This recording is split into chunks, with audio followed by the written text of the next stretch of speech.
प्रथम मनोवैज्ञानिक प्रयोगशाला के जनक प्रथम मनोवैज्ञानिक प्रयोगशाला जर्मनी में कब स्थापित हुई? 1879 में।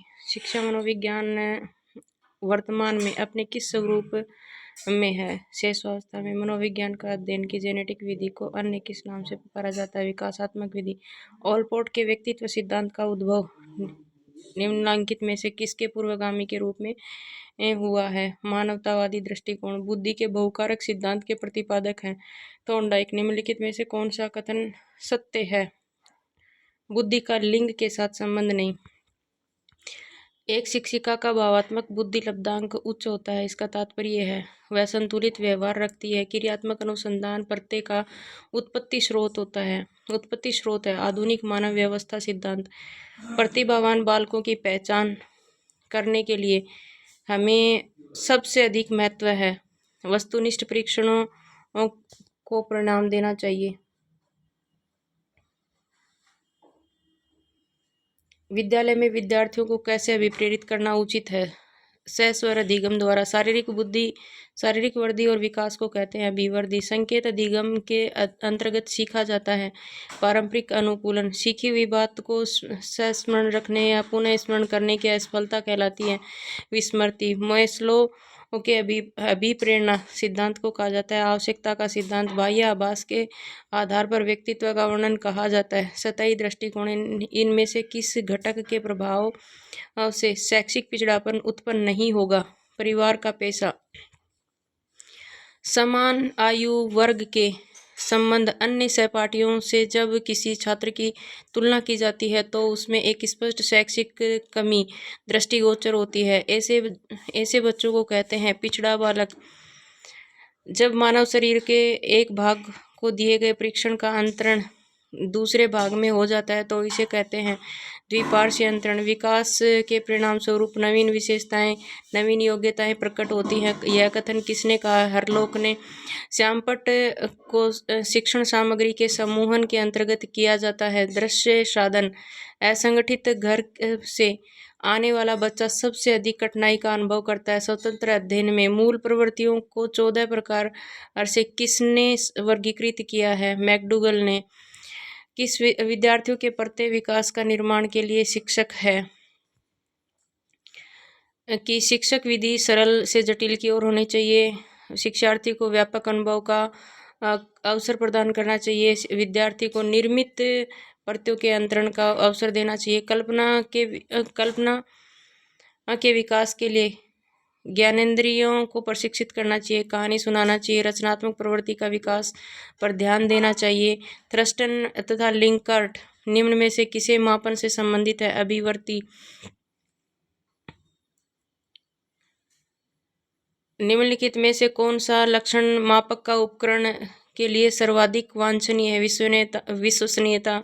निम्न में से कौन सा शिक्षण कुशलता से संबंधित है? श्यामपट्ट पर लिखना, प्रश्नों को हल करना, प्रश्न पूछना। वातावरण व बाहरी शक्ति है जो हमें प्रभावित करती है। किसने कहा? रोस ने। निम्न में से कौन सा बाल विकास का एक सभी विकास अधिगम एक समान गति के आगे बढ़ते हैं? स्मृति का एबिंगहॉस के साथ ही वही संबंध है जो बुद्धि परीक्षण का है बीने से। निम्नलिखित सिद्धांतों में से कौन बच्चे के बौद्धिक विकास के 4 चरणों संवदी चालक, पूर्व परिचालन, सुदृढ़ता परिचालन और औपचारिक परिचालन को चिन्हित करता है? जीन पियाजे का संज्ञानात्मक विकास सिद्धांत। अधिगम अंतरण का थॉर्नडाइक सिद्धांत कहा जाता है। अनुरूप तत्वों का सिद्धांत। 140 से अधिक बुद्धि लब्धि वाले बच्चों को किस श्रेणी में रखा जाता है? प्रतिभाशाली। कोर्ट लेविन के अनुसार समूह में जो परिवर्तन होते हैं उन्हें गतिशीलता कहते हैं। डिसलेक्सिया मस्तिष्क की संरचना तथा कृत्यों में विभेद का परिणाम होती है। अध्यापन के समय अध्यापक को निम्नलिखित में से किसका सर्वाधिक ध्यान रखना चाहिए? व्यक्तिगत भिन्नता का। उपलब्धि अभिप्रेरणा है। उपलब्धि चुनौतीपूर्ण कार्य करने पर डटे रहने की प्रवृत्ति। मानव विकास है मात्रात्मक और गुणात्मक। मानसिक स्वास्थ्य विकास का प्रमुख उद्देश्य है। बालक के मानसिक विकास की स्वास्थ्य की रक्षा करना, कुसमायोजन का निराकरण करना। दबाव को कम करने एवं परीक्षाओं में सफलता के लिए आवश्यक है। कम अवधि की परीक्षाओं में अंतरण। सबसे अधिक गहन और जटिल सामाजिकरण किशोरावस्था के दौरान होता है। पियाजे के अनुसार विकास की पहली अवस्था जन्म से 2 वर्ष तक के दौरान बच्चा सबसे बेहतर सीखता है। इंद्रियों के प्रयोग द्वारा रोसर्क परीक्षण के बारे में निम्नलिखित में से कौन सा कथन सत्य नहीं है? रोसर्क परीक्षण एक अभिकर्त्यात्मक प्रकार का प्रक्षेपी परीक्षण है। यह व्यक्तित्व के बौद्धिक एवं अबौद्धिक दोनों ही प्रकार के शील गुणों का मापन करता है।